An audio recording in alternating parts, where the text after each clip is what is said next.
All right, I want to talk about the Indiana Hoosiers.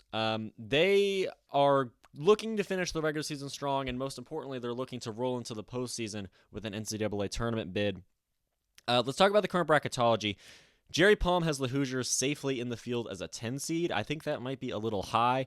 Joe Lunardi has them as an 11. They're in the last four buys category. And so then the question is brought up of what they need to do to secure, guarantee, to clinch an at-large spot at this point in the year, because they can blow it, right? I think that if they have a losing record the rest of the season, I think if you reset the season right now, say every team's 0-0, if Indiana has a losing record, then I think they're out, right? If they lose in the first round of the Big Ten tournament and lose to Oregon or Ohio State, I think they're out. I think it comes down to just the fact that no matter how many games the Hoosiers play in the Big Ten tournament and across the board, I think that they have to have a winning record in that stretch. Preferably, they should be 2 games above 500, right? So I think that what I mean by this with the winning record, say if they beat Oregon and Ohio State, if they win both of those games, I think Indiana's in the tournament. And as long as they don't get embarrassed in the first round, at least their first game of the Big Ten tournament, I think they're totally fine. Because you have to look at the types of teams they'd be playing. And we'll talk about this in a moment. But right now, they'd be playing Oregon. So if you split a series with Oregon, if you split a 2-game series with Oregon and then beat Ohio State at home, I think that's a tournament team. If you're playing Illinois and you lose close, right? You split a series between Oregon and Illinois, and then obviously go and lose in the first round of the Big Ten tournament with a win over Ohio State as well in the regular season, I think that's a tournament team. Now, the best case scenario is you just win 3 in a row. You go to Oregon, you win, you return home, you beat Ohio State, and then in the Big Ten tournament, you pick up a win there as well. But in terms of what they have to do, I think that if they are 2 wins over 500, they're in no matter what. If they lose to Oregon tonight, which is a very strong possibility, then you're looking at a situation where I think Indiana has to then win 2 games, once against Ohio State, once in the Big Ten tournament, and then again, I think they're totally fine. I think as long as Indiana puts themselves in position to be in to have a winning record, I suppose, across the board the rest of the year, I think they're totally fine. If they win out in the regular season, they're probably in. Maybe they need one more. That would certainly clinch it. If they lose at Oregon, then I think they have to win 1 big tournament game, maybe 2. I think that the tournament really isn't that big of a deal for Indiana at this point. I know that's kind of crazy to say, but considering where they are, a resume-boosting win over the 8th best team in the Big Ten would be a big deal. And then as long as they don't get blown away by Michigan State or Michigan, whoever ends up winning the Big Ten, I think they'll be totally fine. So if they lose to Oregon or Ohio State for that matter, if they lose one of those games, then they just have to win 1 game in the Big Ten tournament, and I think they're in. And the reason why is just because bubble teams lose, right? If there's one thing we know about bubble teams, that they lose. And if Indiana just keeps winning, and if they continue to win more than they lose at this point in the year, I think they'll have no problem finding themselves in the tournament. Again, I think in the next 3 games, it's Oregon, Ohio State, and then the Big Ten tournament. I think that they have to win 2 of those, have a 2-1 record at least, and you're in the field. As long as nothing catastrophic happens in that stretch, they'll be totally fine. Now, if they drop both of these games, then it's a totally different conversation. They're going to have to go very, very far in the Big Ten tournament. But certainly, as long as they win 2 and you can afford 1 loss, I think they're in. Just knowing that bubble teams consistently are going to lose games in their conference tournaments, they lose games in the regular season. We saw that with Wake Forest getting blown to bits by Duke. Bubble teams lose. So if you keep winning, then your resume should continue to grow incrementally better than those around you. Now, these games in particular, I want to talk about the Oregon game. Because Oregon's good. They're very good. They're likely a future 6 seed. Jackson Shelstead feels like an NBA player. Nate Biddle is a demon on the boards himself. This is a Big Ten tournament litmus test game. They both are. But right now, if you took the season right now, Indiana would be the 9 seed and Oregon would be the 8 seed. These 2 teams would play each other in the Big Ten tournament, which would be a very telling game and a very important game for both schools, primarily Indiana. So this kind of shows that if we get to that point in the Big Ten tournament, this is kind of a road game at Oregon, of course, makes it more difficult, but this is a big litmus test for Indiana. If they can win this game convincingly, I'm very encouraged about their ability to win a game in the Big Ten tournament and secure a place in the NCAA tournament. But if they get picked apart by Oregon, then all of a sudden it's a slightly different conversation about where Indiana stacks up with the teams around them in the Big Ten standings. Big time Big Ten tournament litmus test game. Oregon is favored by 6.5. They've won 5 games in a row. It's not shocking to me that they're favored by so much at home. Of course, this game's in Oregon. Indiana's going to have to travel a whole lot to get there. It's a 9 p.m. tip-off. This is a different feeling. And Indiana, played Washington the other day, but this is a West Coast swing that they haven't had yet. They haven't had this much travel in one set of conference games ever before, because this is the first West Coast swing that they're experiencing in the expanded Big Ten era. So it's not surprising to me that Oregon's favored by so much. But to me, the couple keys to victory for Indiana are, first of all, not ignoring the little stuff, right? Oregon is far away. They're playing at home. They're going to have an advantage naturally. Oregon's a team that makes their free throws. That's one of their biggest strengths. Don't let that be a factor of the game. It's not necessarily about not fouling Oregon, although obviously that would be beneficial as well. But it's also about making your own free throws. If Indiana makes their free throws and they take care of the little things and they play composed basketball in the way that Oregon probably will, considering the fact that they're at home in their last home regular season game, if you keep the crowd and you keep the charity stripe out of this game by making your free throws down the stretch, and at the beginning of the game just not letting Oregon jump out to a lead. Because if you let Oregon put together a few three-pointers on a couple of early possessions and all of a sudden you're down 11-4, the game's just over. Because Oregon's going to ride that wave. They're going to ride the crowd. They've been successful, 5 wins in a row. They know exactly what this feels like. They're going to steamroll to a victory most likely. If Indiana jumps out to the lead, or if at the very least just keeps the game slow and keeps the game close, then they're going to have a much better chance from the beginning. And then as we get down the stretch and what will probably be a close game if Indiana's going to win it, keep those charity stripe shots going down, keep those foul shots going through, and Indiana's going to have a real good chance. The little stuff, the very beginning and the stretch run at the free throw line is going to be what's most important, in my opinion, when it comes to Indiana. And on top, the other aspect of this is just working as a team, and that doesn't sound like a very strong point. That doesn't sound like a very great narrative. It sounds like common sense, probably, if you're listening.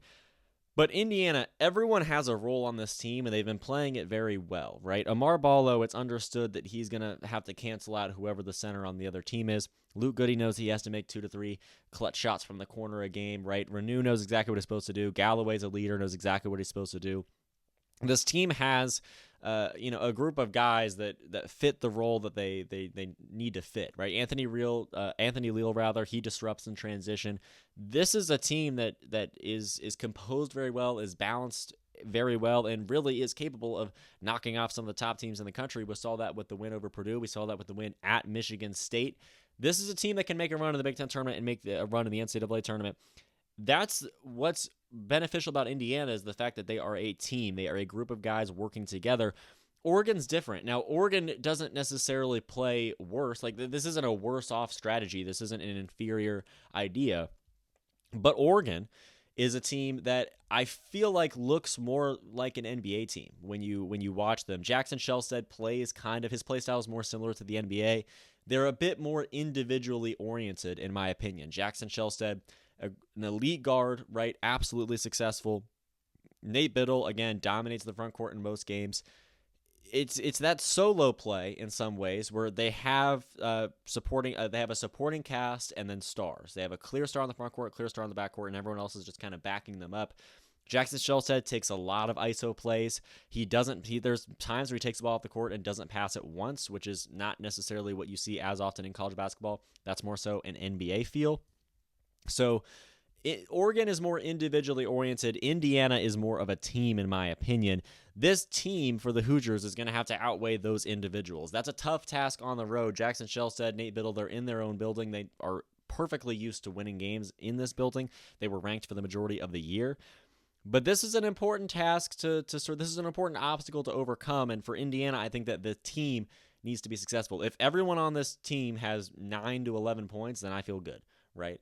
And obviously there'll be a few guys that kind of stand out above the rest. But if Mackenzie Mbako has 9, if Luke Goody has 9, right? If Leal has 9, I would feel great. I'd feel pretty good about the way Indiana's playing, knowing that Oregon is very much a top-heavy roster. Their roster composition is very top-heavy, with Shelstead and Biddle at the top, and then a supporting cast that kind of fills in behind them.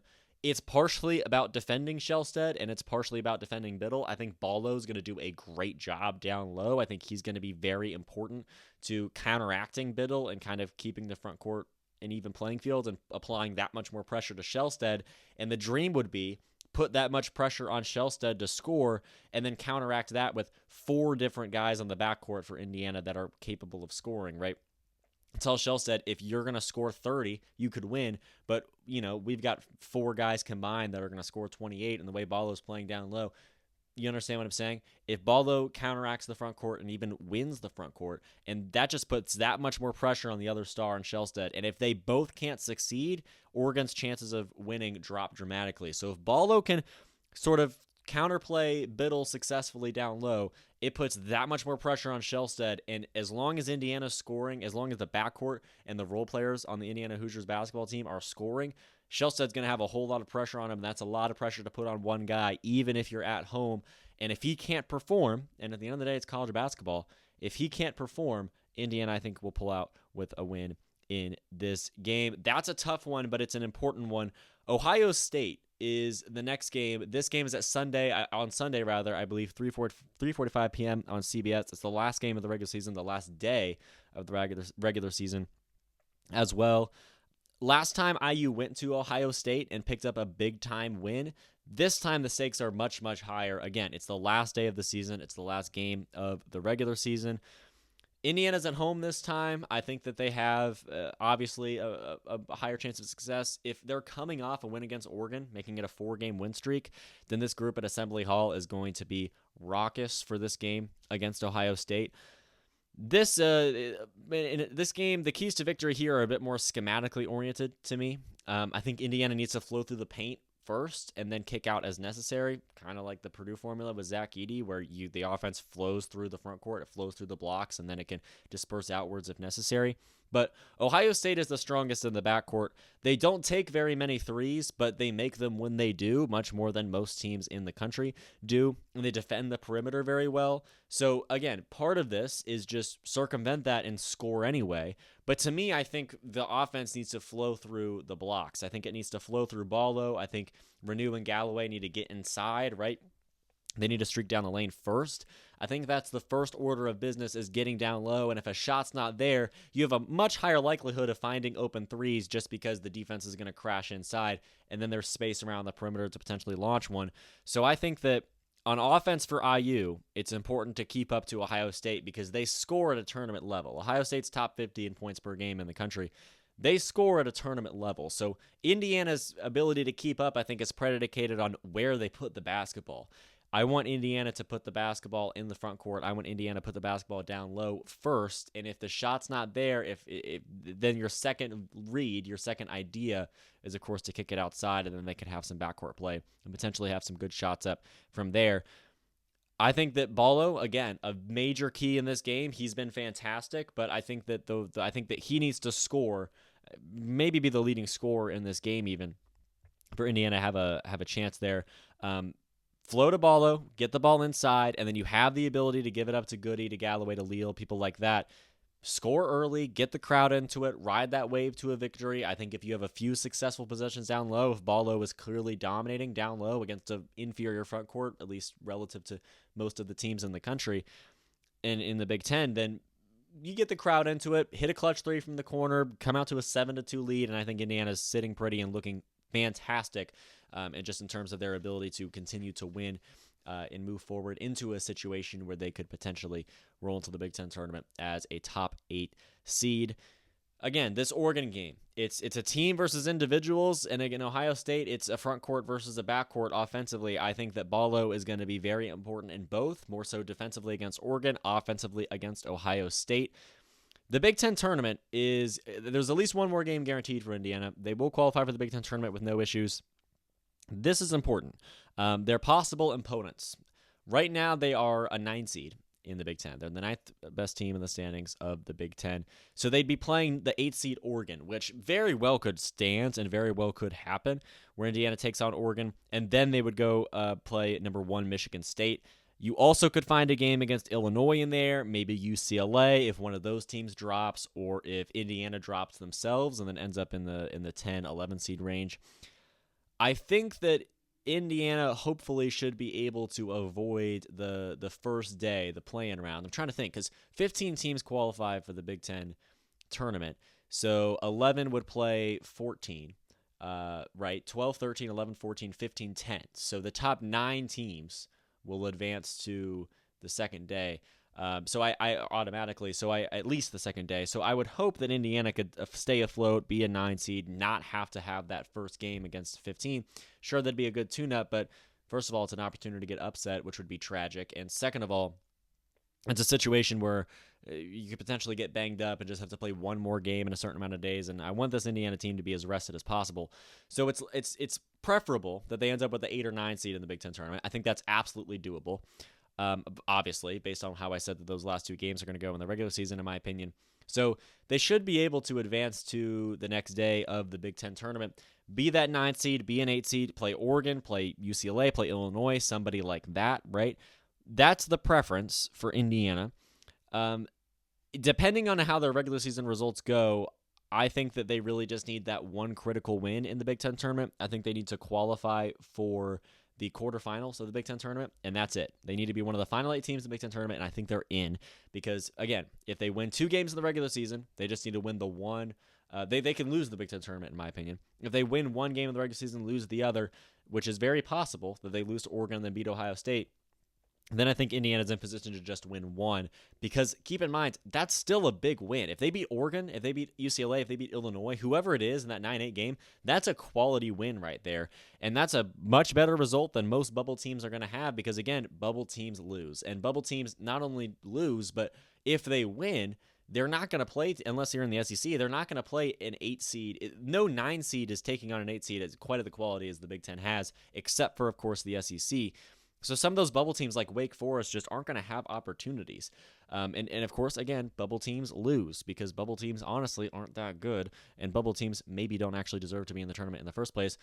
So Indiana, right? Go 2-1 the rest of the way. Go 3-1 the rest of the way. I don't care. Just have a winning record the rest of the way, and I think this team is going to the NCAA tournament considering the quality of opponent that they're facing. Oregon is a quad 1 win on the road. Ohio State's, I think, a quad 2 win at home. In the Big Ten tournament, you're probably looking at a quad 1, quad 2 opportunity, or definitely a quad 1 or quad 2 opportunity then. So I think that they need to be in the quarterfinals. I think if they get to the quarterfinals of the NCAA tournament, or excuse me, the Big Ten tournament, they should be totally fine. Just be that 9 seed, 8 seed, win the first game on the first day that you play, and they're looking great. This stretch is a major litmus test at the end of the regular season. This Oregon game, again, that's basically a 9-8 game. The Ohio State game as well, very important in my opinion. It's very doable. This team could go on a run. We saw what they did to Michigan State. We saw what they did to Purdue. If you look at the standings right now, who's to say that this team wouldn't knock off Oregon and then beat Michigan State again and then play Purdue in the semifinals and win that game again, and the next thing you know, Indiana's in the Big Ten championship game? That could totally happen. This is a team that's talented. This is a team that can make a run. This is a roster that's capable of success. I wouldn't be surprised, honestly, at all if we saw those levels of success, sort of come to fruition. Indiana's great. Just get to the dance. Just have a winning record the rest of the way. This game tonight against Oregon is massive. Just get to the dance. Win 2, win 3, I don't care. Win 1 of the Big Ten tournament. Lose the first game of the Big Ten tournament considering the circumstances. If you have a winning record the rest of the way, I think Indiana will be in the NCAA tournament. And at that point, all bets are off. Just get to the dance, and we'll see what you can do once you're there. I think the Hoosiers are somehow, against all odds, in position to make the NCAA tournament, and that is very exciting to see, knowing that we'll have 2 teams there by the time we get to March.